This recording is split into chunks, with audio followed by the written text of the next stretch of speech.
Barros make the early running after another dubious start. Down into the first corner now, it's Barros. Barros, he got there late, but I tell you what, he's got to the first corner first. From Swans, Kaczynski and Doohan as they pour through now the first corner. Everybody looks okay. Barros still in front. Now let's check the start again. We've had some controversial ones, but certainly Swans getting off the line quickly, but A-OK from the stewards. American John Kaczynski was looking good until this. Look at Kaczynski. Oh, and holds it. Dear me, that was a major lock-up and a major faux pas, really. You know, he tried just too hard there. He was, now watch, locked up, the back end goes, front, whoa! I tell you what, he was so lucky not to wear asphalt then. Schwantz, Barros and Doohan were the new front-runners. But with 5 riders within a second of each other, no one could afford a slip-up. Same for about the... Oh, what? That's the back end of Creville's bike there. Major slide and save. Doohan knew a win would give him a handy lead in the championship. First, he had to get past Barros and Schwantz. Doohan now with a big move up on the inside, almost in touch with Barros too, but Doohan now comes into second place in behind Schwantz. Beautiful movement, Doohan. As Bernard Garcia became the first casualty of the race, Doohan was going from strength to strength. Doohan hounding Schwantz now. He's going to make that run up the inside. He's done it here before tonight. Oh, what about the line? Beautiful stuff from Mick Doohan. So smooth that Schwantz can't believe it. The Australian back in front and running away. Meanwhile, Creville's Kajiva had plenty of legs. The Spaniard was keeping the top 4 firmly in his sights. Talented Italian Luca Cadalora wasn't having a good race. His team's tyre problems ensured a bad day for Yamaha. Back in front, Kevin Schwantz wasn't finished. On the 13th lap, he reclaimed the lead.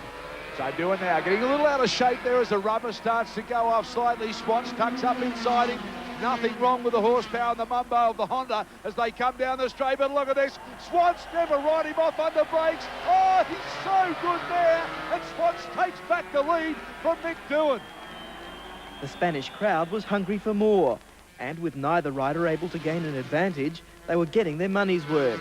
Doohan has a little look up the inside, nowhere to go there though, but takes a nice line, trying to get a run on Schwantz, and almost does it too. That's what he wanted to do, get the run up the inside, but Schwantz has a look and cranks up the big Suzuki yet again and wins the race down in the braking area. Schwantz keeps the lead from Doohan, but oh, how aggressive is Mick Doohan tonight.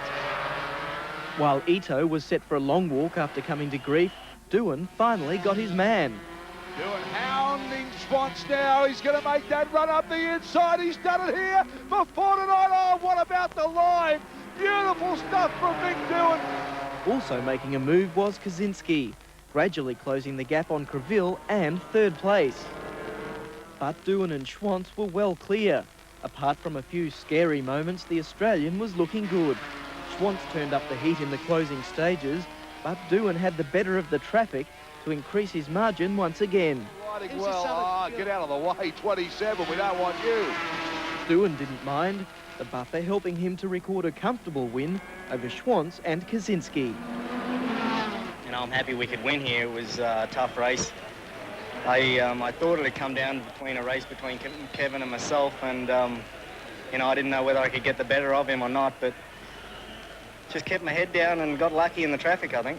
Yeah, Mick's now 18 points in front, so we have to, and we have a couple of fast tracks coming where his bike and his team should do well. We've got to really do a lot of work, but I think it's still possible, yeah. It's impossible to catch Michael. No, it's not impossible. It is possible. The countryside around Jerez is full of relics from the past, but it was the stars of the future keeping the fans on the edge of their seats in the 250s. This year's races have been super close, and Spain was no exception. Biaggi, Capirossi, Ruggia and Romboni engaged in a battle royal, but even they didn't have the race to themselves, with 7 riders in contention at one stage. Ruggia led for much of the race, but wasn't having everything his own way. Capirossi's done it. He's got him. Capirossi with a big brave one up the inside, no? And you see what you gain on the swings. Oh, Biaggi passed, and looked like Romboni was having a look. While there were some diversions, Most eyes were glued firmly to the track as the dice for the lead continued. Up the inside, Goes again, I'll have and it. Caparossi behind him. Whoa! Save it up, flavor. That was a good one. The Aggie was riding like a man possessed, and after a number of close calls, his carelessness finally cost Too him. late on the brakes. Self-induced, totally. Bad. With Caparossi also forced out with a blown engine, it was time for Romboni to make his move. Oh, Romboni! Have a look at I Waldman think, now. oh, look at Waldman. I think you'll find that Jean-Philippe Rougier missed a gear or something there because he lost so much ground. Once again, Rougier came back to reclaim the lead, relegating Romboni to second and Okada third. Rougier takes it over the line first. What a race from him. Romboni second. The Japanese rider Okada third. Waldman brilliant but fourth.